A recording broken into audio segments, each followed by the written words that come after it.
माझे मित्र संजय राऊत यांनी आता वारंवार उल्लेख केला 20 वर्षानंतर राज ठाकरे आले 20 वर्षानंतर. मला खरं तर 20 वर्षानंतर सुटून आल्यासारखं वाटतंय. 20 वर्ष जेलमध्ये होते, आज पहिल्यांदा सुटून आलेले आहेत. आपण त्यांचं स्वागत करूया. आज मी खूप वर्षानंतर शिवसेना भवनमध्ये आलो.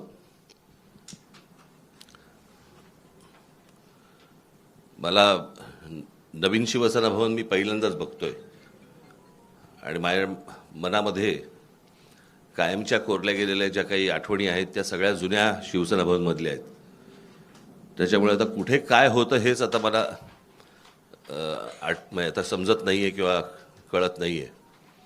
पण जुन्या शिवसेना भवनमधल्या आठवणी या खूप काय म्हणू त्याला रोमांचकारी आणि आनंददायी आणि अशा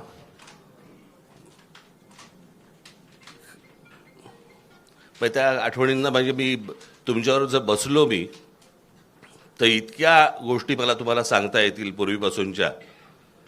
म्हणजे त्या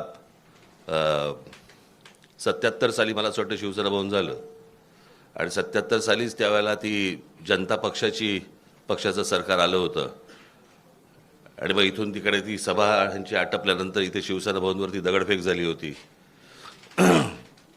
त्यावेळेला काय काय झालं तेव्हापासूनच्या त्या सगळ्या जुन्या आठवणी आहेत. पण आता मी त्या आठवणीमध्ये रमत नाही. आज इथे शिवशक्तीचा आज शिवसेना, महाराष्ट्र नवनिर्माण सेना आणि राष्ट्रवादी काँग्रेस यांचा मिळून एक संयुक्त जाहीरनामा इथे प्रकाशित आज तुमच्यासमोर करत आहोत.